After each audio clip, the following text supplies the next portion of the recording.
folks. The Field and Garden Podcast is honored to be partnering with the Growing for Market magazine. They have been publishing practical ideas and information for direct market flower and vegetable growers for over 31 years. All the articles are written by farmers who get their hands dirty and know what they're doing. The magazine is still on the same mission as when the Flower Farmer book author Lynn Basinski founded this magazine back in 1992 to connect growers with the best ideas from other growers. There is dedicated flower content in every magazine, a decade's worth of back issues, and over 1,600 archived articles from writers like Aaron Benzenkane, Gretel Adams, Pamela and Frank Arnowski, and Jonathan and Megan Lease, all available on the website. With 10 new issues every year available on paper, digital, or both, you're guaranteed to find something to fine-tune your farm in growing for market. So if you do farmers markets, CSA, farm stands, pick your own, florist sales, or wholesaling, whether you're a commercial grower or you just want to grow like one, subscribe to Growing for Market for the nitty-gritty details of growing, marketing, and the business of local farming. And I have a special offer for you. Use the coupon code WORKSHOP to get 25% off any subscription to the original Farmer to Farmer magazine at growingformarket.com. Hey everyone, welcome to the Field and Garden Podcast. I'm Jessie from the Gardener's Workshop. Today I'm sharing a webinar that Lisa and Jennie Love recently did called How Weddings and Events Can Increase Your Flower Farm Profits. Jennie and Lisa put this one together to help people become more familiar with Jennie's story and with her online course, which is packed full of valuable lessons for people with all types of flower businesses. Let's listen in. I hope you enjoy. Hi, folks. Welcome tonight to our webinar. My name is Lisa Mason Ziegler, and I am joined here by a longtime friend, Jennie Love. Hi, Jennie. Hi, Lisa. Hi, everyone. So welcome, everybody. So tonight, I am going to be kind of leading Jennie along in a conversation so we can learn more about her, how she got started in her business, what her business is. But I'm just going to kind of give you an overview. So Jennie, in a nutshell, just tell us like who you are, where you're located, and like what the size of your farm and everything is before we dive in. Sure. Yeah. My name is Jennie Love, and it's really that. Sometimes people ask me, is your name really Jennie Love? And it really is. My business and farm name is Love and Fresh Flowers. It's located in Philadelphia, Pennsylvania. I've been flower farming for 14 years, and I've been doing weddings for 12 of those 14 years. And I currently steward 6 acres of land, and about 4 of those are actually in production. I'm exclusively a flower farmer, not a diversified farm or veggie farm or whatever. What else can I tell you about this? What zone are you in? Oh, what zone? Oh, yeah. So it's zone 7 in theory, but in Philadelphia, as so much of the world is doing these days, we have some really crazy weather patterns that have developed over the past few years. So we had a freeze in May this year, and we usually have a frost. We had just had a light frost in early October. So even though it's zone 7, I feel like our window is shrinking every year from when it's actually like safe for some of the more tender stuff. So, but yeah, on paper, it's zone 7 for what it's worth. So Jennie's farm, for y'all, just to really get a picture of this, is located in Philadelphia.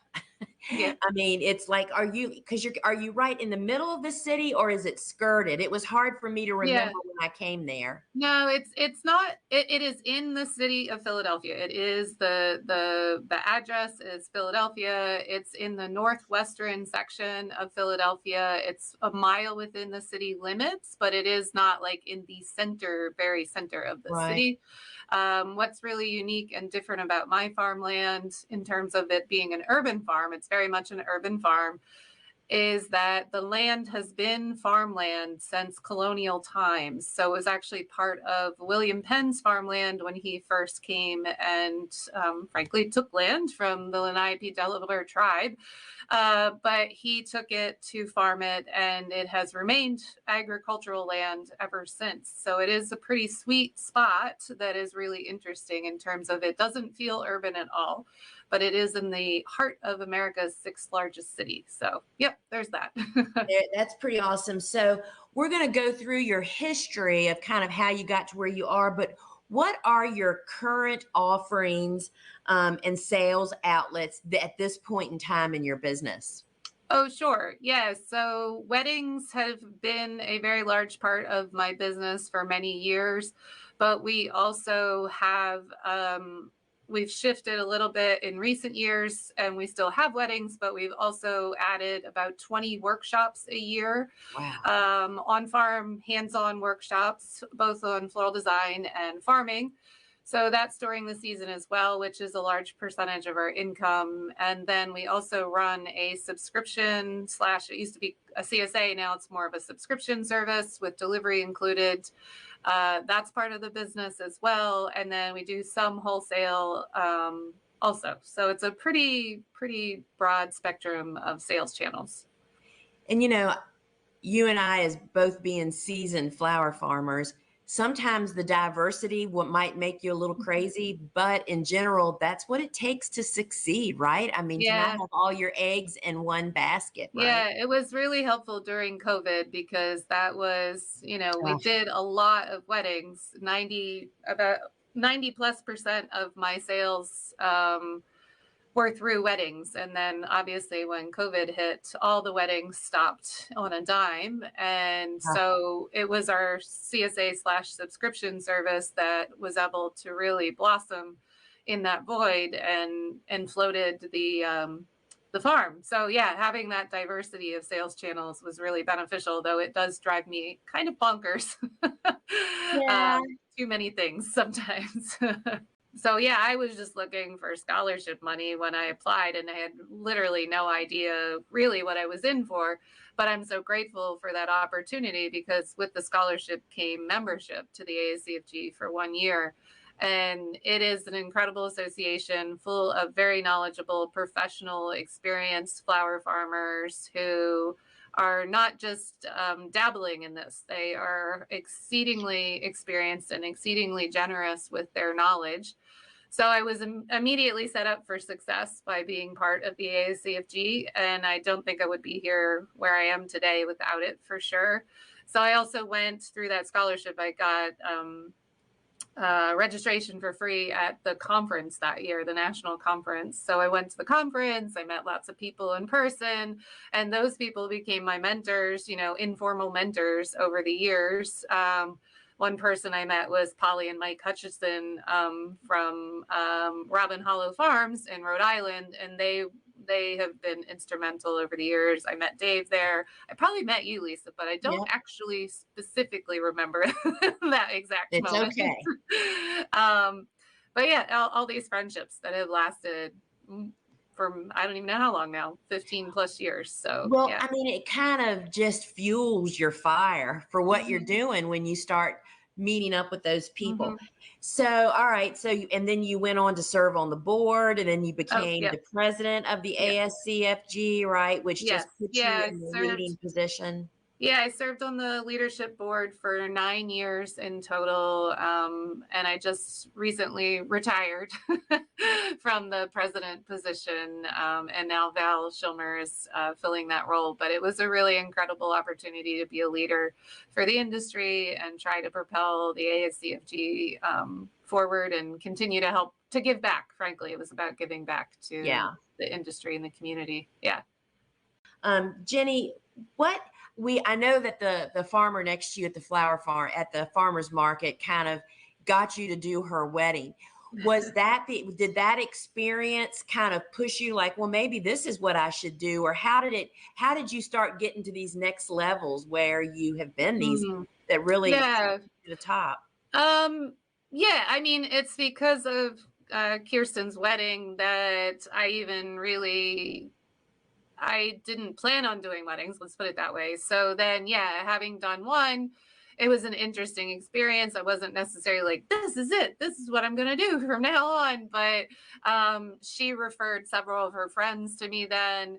The photographer really liked the flowers and thought they were so different and interesting. So he referred people to me. So the next thing I know, yeah, after doing one wedding, then suddenly there were like 10 people emailing asking me to do their wedding flowers. So I did hers and one other person's that year. So I did two the very first year. And then the next year I had 10. And then the year after that, so by the third year, I had like sold out the whole season. I didn't have a free weekend. And at the peak of my wedding, at the peak of everything. Yeah. We had been doing 72 weddings in a season, and our season is just from April to October. So squeezing 72 weddings into that short time frame is a lot. So I started to realize I needed to step back and learned a lot. It was really, the year was about 2014 when I started realizing that taking every single wedding wasn't actually the most profitable approach for my business. And I did a lot of self-teaching, a lot of hard lessons learned, wised up, changed my strategy, changed my policies, and had a much healthier business after that. And then generally have been doing about 35 to 40 weddings a year since then. So that's kind of the trajectory it's been.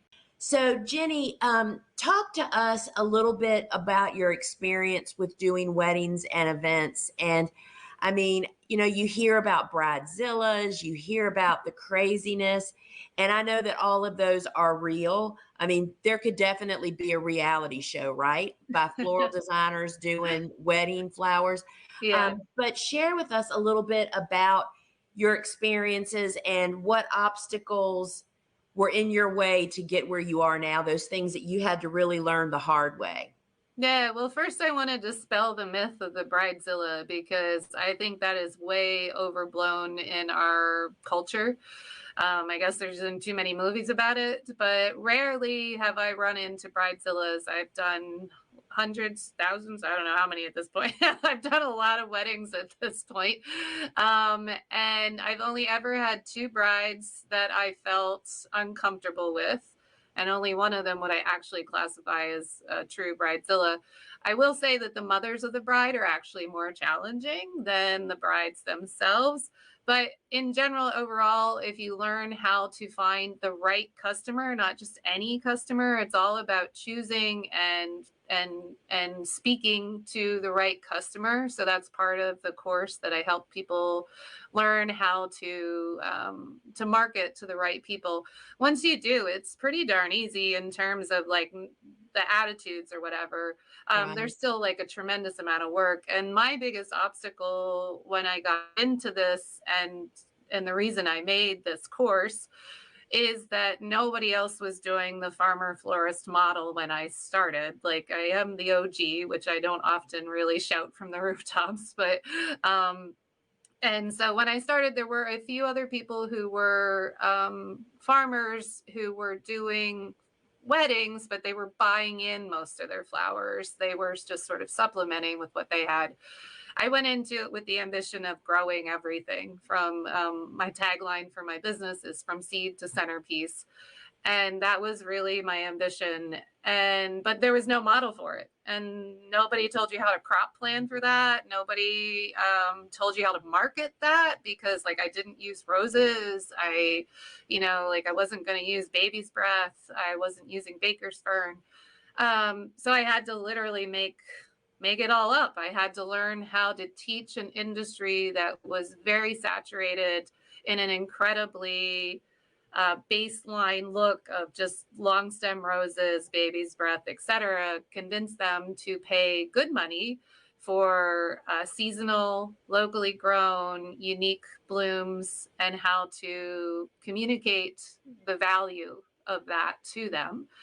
Fortunately, today, thanks to my hard work and a lot of other people's hard work too, not just me, Now it's an easy sell. But you Right. still have to know how to do the crop planning. You have to know how to do the business management. You have to know how to do the marketing. And that's what I built the course for, was to try to help people overcome all of those hurdles. So let's define what we're talking about. So farmer florist, which is kind of a buzzword too, right? But what that indicates is that a flower farmer is growing at least a portion of the flowers that they're using in events, not just weddings, but in Mm-hmm. events. And Mm-hmm. they're actually doing the whole job instead of Yeah. like people like me that have always just sold my flowers either to a commercial florist or to designers or to wholesalers or it's the whole enchilada, right? And Yeah. And I um, would argue there's florist farmers now, which is cool. So there's yes, florists who yes, have been florists who now grow some of their flowers, which is phenomenal and awesome, and something I highly promote. But that's not to be confused with a farmer florist who is fundamentally the farmer and the right. grower, and then is trying to do events themselves, trying to become a florist. Yeah. So let's just talk about that for just a minute. First off, if I understand, and I think I do, that using your own flowers that you grew on your farm and doing the events, meaning you're doing all the steps, is the most profitable way to sell your Mhm. flowers, correct? It is, yeah. Yeah, it's also the most complicated Yeah. way to sell your flowers. I'm never gonna lie to you guys I'm always gritty, not glossy. I'm always gonna be honest. So it is maybe the hardest and the most Yeah. complex way to sell your flowers, but it is the most profitable way to sell your flowers. And if you're on a small scale farm and you live in an area where you have to make money, I support myself since the beginning of starting Love and Fresh Flowers. My only income is Love and Fresh Flowers, and I do not have a husband or partner who's paying the bills or anything. I've been 100% a solopreneur, paying my way in the world.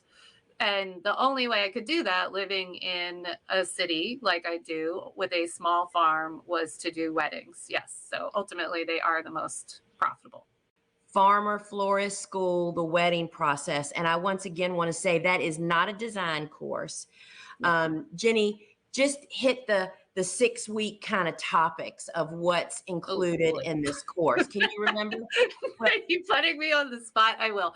Okay. So also I want to answer, somebody asked in the comments if I went to design school to be a florist. Yes, I got formal floristry training through Longwood Gardens, which has a certificate program. So if anybody wants to look that up, that's where my training came from. In the course, there is a big piece of it is pricing. A big piece of it is crop planning. Another piece of it is marketing. Another thing is to decide if weddings are right for you. I'm actually reading, somebody's typing these. This is great. Thank you. There's also how to have a portfolio. Oh, there's a whole section on contracts. I share my Yes. contracts. I share my proposal layouts. I share how to make a mood board. I even give you email templates for how to communicate to customers, particularly to communicate about pricing. So it's an incredibly thorough course that has to do with the process of booking weddings. Again, I'm going to emphasize, I know Lisa has, but it has nothing to do with designing, you guys. I'm not teaching you how to design a single thing. It is all about how to manage weddings, how to communicate, how to plan for them. And it really sets you up for success to enter into the wedding world as a professional straight from the beginning. I find that piece of the puzzle is way more complicated to master and also to get good education for than the design part. You can go to YouTube and probably learn Right. just about anything you need to at this point, or take other classes, but there's not really this kind of information anywhere else. And I think something that is super valuable, especially for the farmer part of it, is you talk about some of the crops that you definitely want to grow. Mm-hmm. And then I thought a very interesting part of it was crops that you really don't have to grow, get them from another grower. You don't have to grow everything. Your goal, I mean, Jenny and I do tend to set the bar a little high, y'all. We will just confess that right now. We are perfectionists. And Overachievers. yeah, we are definitely, well, that's what entrepreneurs are, right? We're cliff jumpers. And so you don't have to do that. And I just loved, I mean, there's so much I love about this course. First off, she guides you in baby steps. It's like how to do professional DIY buckets. You don't, I mean, how you don't have to go in all into a full Right. wedding. There's little baby steps that you can go. And I mean, from what I hear and see, and I am not a wedding person at all, but I still hear tons of requests. This is a market that there's no ceiling in my view. Would you agree with that? I mean, there's Yeah. just such demand Yeah. for all of this. Jennie Love's Farmer-Florist School, The Wedding Process, which is a 6-week course, and you can watch it at your pace, but we encourage you to try to skim through it so that you can attend the weekly Q&As and pick Jenny's brain, and she will leave you with no unanswered question. I can attest to that. And we now do a PowerPoint of the questions, and we try to organize them together and to make it as cohesive. And it is also time stamped, so you can go back and reference it, because those Q&As are recorded and also put into your course. The course is $695. You are a part of a closed Facebook group during school with Jenny, and then there's an alumni group where her past students are in that you become a part of. And that is an amazing place to be with other people that have put skin in the game, just like you, meaning they have invested money in their business and in themselves. They aren't out there just throwing out answers like you get in a lot of groups, people just based on what they just saw, like Jenny said, over on YouTube. These are people that are really trying to start professional businesses. During the course, I do live Q&As every week with the students in the course. And during those live Q&As, I answer any question whatsoever that people have. Those live Q&As usually last an hour or two because they're so in depth. And it's a great time to build community with other students in the class as well. So that's just all to say, like, this isn't just a watch a couple videos kind of class. It is still, I'm very connected to the students and I interact with them, me individually, just like this in this room, just me, no and not fancy only camera. that, you do not have to be a Facebook user. Those weekly Q&As are done on Zoom, so anybody can do that. So Jenny, I wanted to circle back just a minute. Crop planting, I have to tell you that when I watched your course, because I was the very first person. So why am I here? Why am I involved in this, right? Jenny created this course, but I'm actually the publisher. I'm the one that publishes it and hosts it. And we have the support staff that makes it all happen. It's kind of like being a book publisher, right? And so I was the first person. I was actually sitting outside the door on the hallway right above my head here while Jenny was in the studio with Suzanne doing all the recordings. And I was so surprised about the crop planting. I can't believe, I mean, just give us a little taste of that, of what does that mean, crop planting for weddings?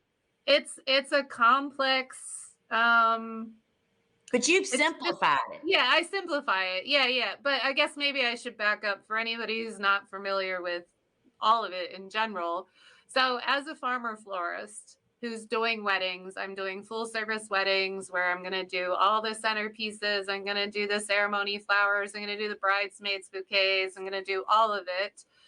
I usually am booking those weddings 12 months in advance of when the wedding is going to actually be. So then in my model where I'm trying to grow all the flowers for that wedding, I will then spend months planning for that wedding, including planning what crops to put in the ground so they will be ready at the right time for that wedding. And so when people ask me, oh, you must, or they'll say, you must have all winter to just relax and read books on the couch and all that. And it's Eating like, bonbons, no. right? Yeah, winter is usually one of the busiest times for me because I'm doing all my crop planning, which involves spreadsheets and doing a lot of math in terms of you have to count the days to maturity of a crop. Then you have to schedule that crop to be sown at a specific time. And when you're a wedding florist, you have to also pick crops that are in the right color palette. You have to pick things that are a filler, that are a greenery, that are a secondary flower, that are a focal flower. So there's this whole process that I have to do months in advance of the actual wedding to be sure that I'll have the right flowers and the right materials and everything that I need to pull off a wedding that has, 20 centerpieces, 5 bridesmaids, blah, blah, blah. So that's what crop planning is. It takes systemization. And I teach you how to systemize everything in this course so it's easier. If you tried to do this without somebody coaching you, it's a long slog, is about all I can Not say. only that, I want people to also really understand that if you're not interested in doing a full-blown wedding, she gives you all the little crumbs to work up the ladder if that's what you want, or you could stay back here where the crumbs are, there's so many different things. And so the other thing, her marketing information in this course could be a standalone course. It is phenomenal. We're talking Pinterest, Instagram, Google, which is so important that everybody looks over. Yeah. Facebook. Building a website that works, that actually gets you customers. Yeah. And I mean, she really gives you boots on the ground information on what you really need to do. So Jennie, if there was somebody on here that's been on the fence, let's say there's somebody on here that's been doing a couple little weddings and they think, well, shoot, I'm doing all right, I guess. I mean, what would the benefit be?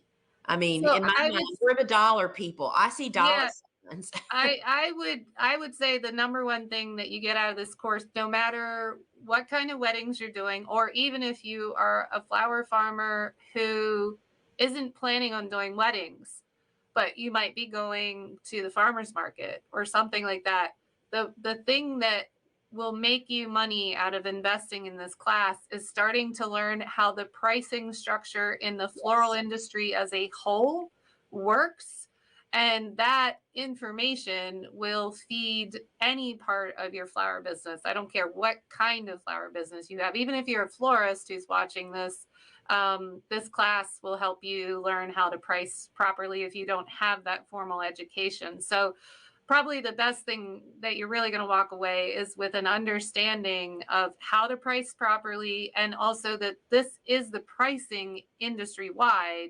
Too often we see, both Lisa and I see, flower farmers who are just spitballing when it comes to pricing. You literally have no idea how to price. You're not sure what parameters you're supposed to be considering. Where do you get that information from?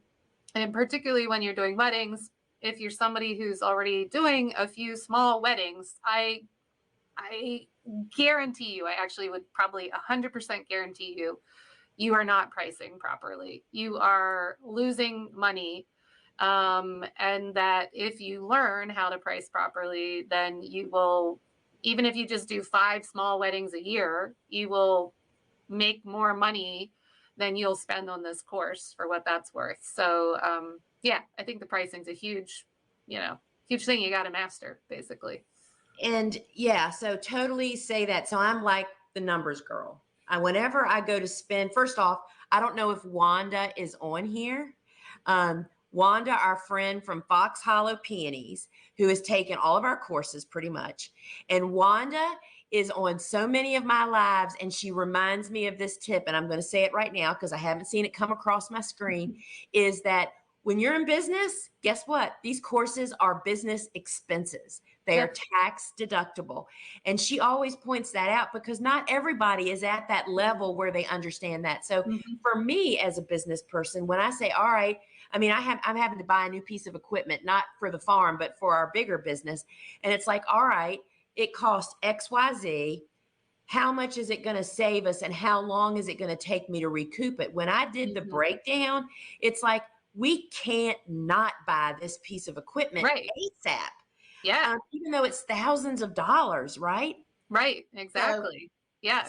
$695 is a bloomin' song for what people are. The marketing for Just a Flower Farmer in here, the pricing equations is priceless, and the contracts and templates, your email templates, handling the customer.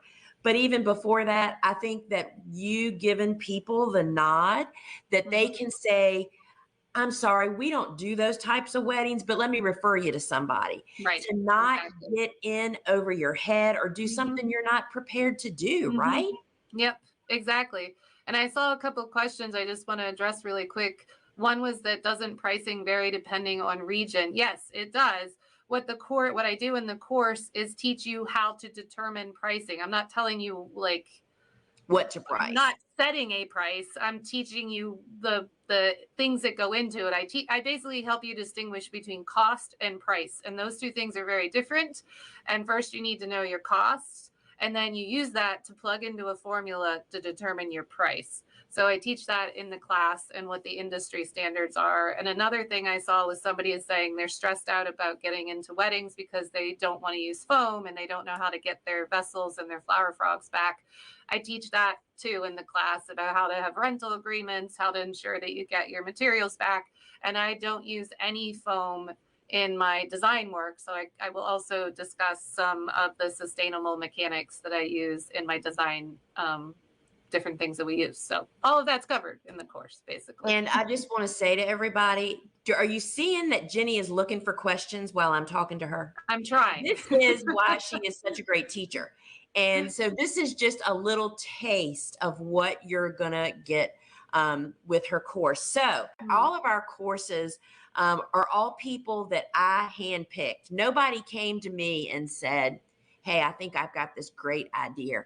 I traveled the country for years doing conferences for cut flower farmers and became a part of a group of people that were these awesome teachers. Not all of them were great teachers. A lot of them had a lot of great knowledge. And I seeked out those people that have servant teacher hearts, which means they'll answer your questions till the cows come home, and they don't hold back. I feel like the information in this course can make or break a business. And I think there's so many people that are out there frustrated and trying that we don't know what you don't know. Yeah, right? Exactly. Yeah. So some people asked if the course would be relevant if you're not in the US, and we've had several international students in the course. There's some things that I can't answer necessarily for international students when it comes to like, I don't know, like how, like I don't know, like taxing structures and stuff like that. Like there's certain things I don't know, but the general framework of the course definitely translates across international borders. And so it's $695, or you can split it into 2 payments if that works better for you. And we would love to have you join it, because I'm telling you, Jennie is not only incredibly experienced and very successful, and she was named in Martha Stewart's top 10 Farmer-Florist, just nationally recognized, held as a leader in the industry. Plus, she shares everything in this course. It is really, I mean, for anyone that hasn't ever taken an online course, I learned how to develop online courses. But I learned how to develop online courses from an online course. And I was really reluctant at first. I was like Jennie was when I asked her about doing the course. It's like, you just don't understand how we have built our courses to be as personalized and as much interaction as possible. And that is one reason that we built our courses to have a way for the instructors to communicate with their students, to be able to really answer their boots on the ground questions and for that connection to go on. Now, if you have taken any of our other online courses, any of them, schools or on demand, that means you're a member of the TGW family. And that means that you get $50 off of our big school courses. So Jenny, you want to look for some questions? Yeah, and I also wanted to so one of the questions or one of the comments was that Anne never knew that there were farmer florists. That was a thing before. So if that's a new term to some of you and you're just curious to see what that means and what that looks like, you can visit my website, which might be the quickest and fastest way to kind of get an idea of what that all means. So my website is love, LOVEN, as in Nancy, fresh flowers with an s.com. That's loveandfreshflowers.com. And there you'll see I have a portfolio of photos. There's lots of pictures of my farm. So you'll get an idea of what a farmer florist business is. So that's one thing I just wanted to put out there. If you don't know what a farmer florist is, look it up. Or if you're on Instagram, you can follow the hashtag farmer florist, which will get you a lot of pictures. Also, I'm on Instagram at Love and Fresh Flowers. Pam asked, is this course offered more than once a year? And the answer is no, it's only offered once a year. So you can only register once a year. And then Angela asked about when I'm meeting with brides, she asked, do you allow them to dictate what flowers they get? And that's part of the course, is to like coach you through the fact that you're going to have to tell them I basically don't guarantee any flowers. I guarantee there will be flowers, but I don't guarantee any specific flower for my wedding customers. And so there's a whole way of learning how to talk to your customers so that they're not put off by that. And I teach that in the class, how to create a lot of flexibility in the design plan so that you as the florist have more creative control and can account for things like bad storms and crop failures and so forth. And that coaching on how to communicate clearly, precisely, kindly with customers translates to any business model, by the way, yes. And particularly to any florist. So if you're a florist watching this and you're curious, that in and of itself could be really empowering. And so those are just some of the questions I saw that were maybe really pertinent in the track of things. And, I think something that we don't really realize until we get into a class like this that is really firsthand practical information, your confidence level just starts to rise as you hear, this is the way the industry handles this. This is the way I recommend. This is the way I handle it. And this is how it should be. And this is how you do it. You just like talking to brides. I know that is so terrifying for some people, and brides' mothers, which can be so dadgum pushy, right? But when it's like you set the boundaries, it just really builds your confidence. And I just want to say to because I saw somebody say on here that they were scared, that they really want to do weddings. You should be scared when you're not educated yet. But I think the way that you really kindly walk people through, you will actually, that confidence will start to come to you.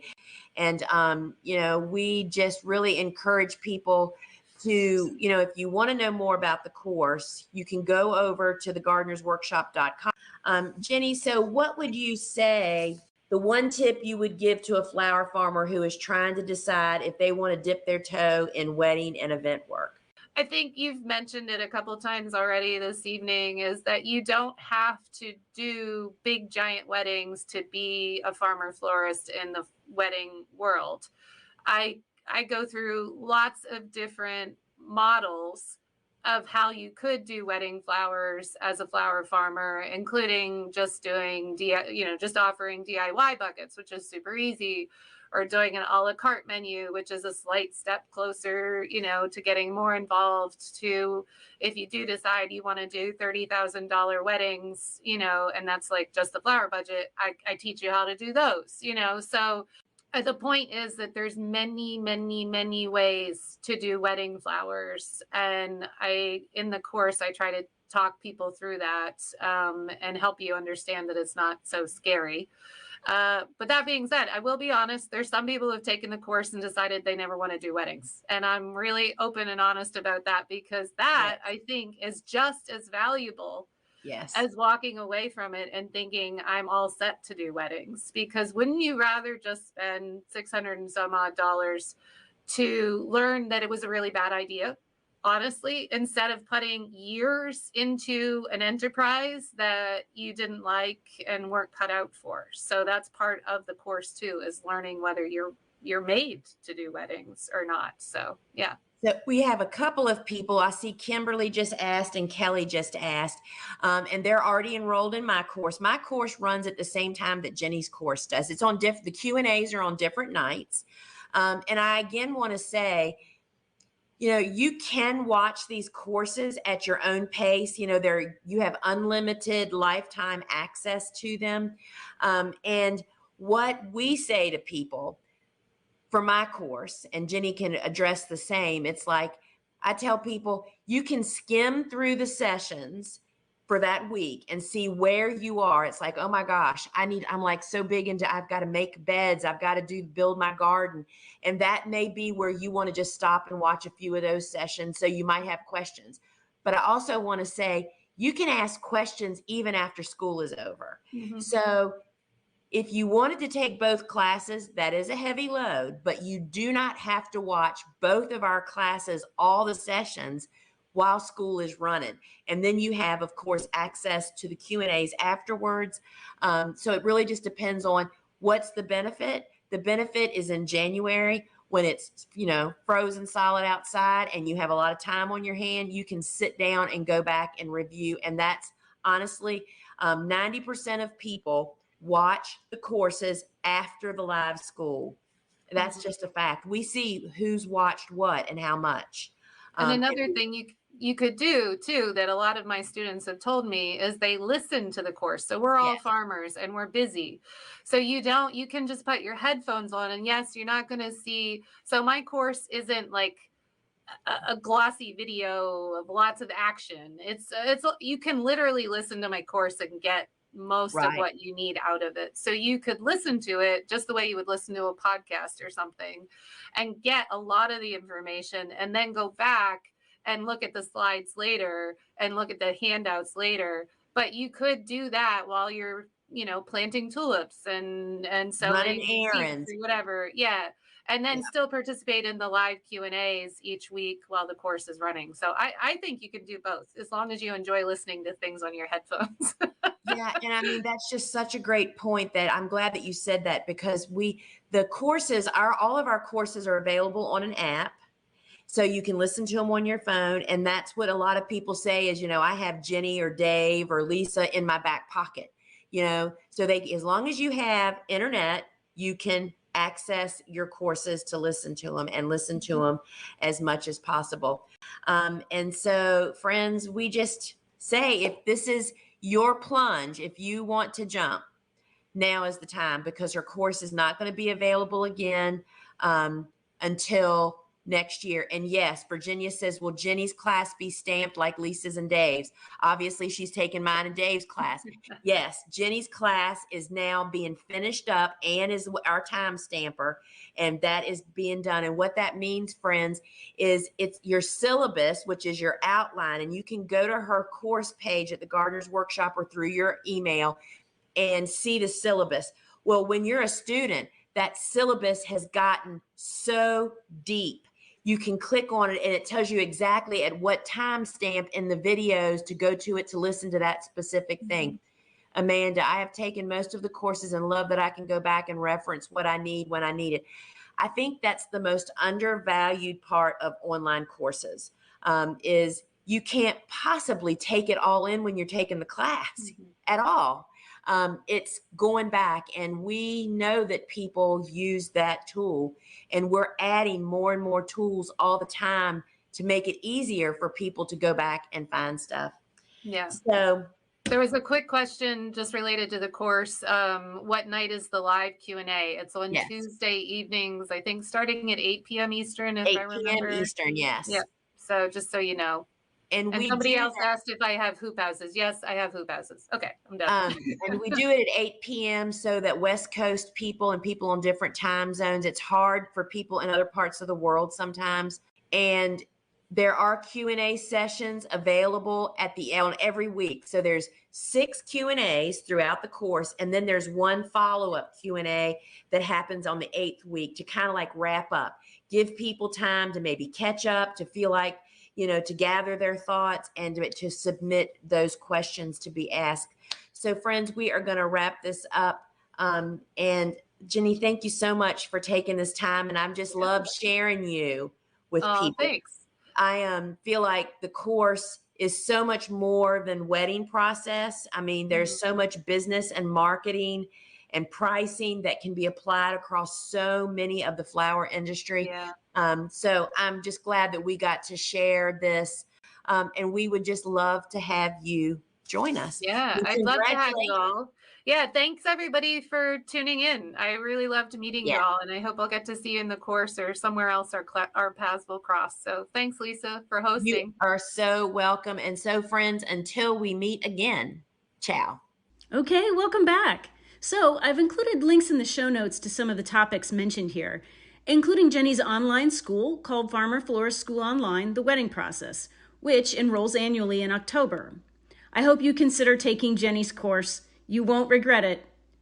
So that's all for today. If you like what you're hearing here on the Field and Garden Podcast, we'd love it if you'd tell a friend about us and leave a review for us wherever you get your podcasts. Thank you so much for joining me. I'm Jessie from the Gardener's Workshop, and I hope you have a great day.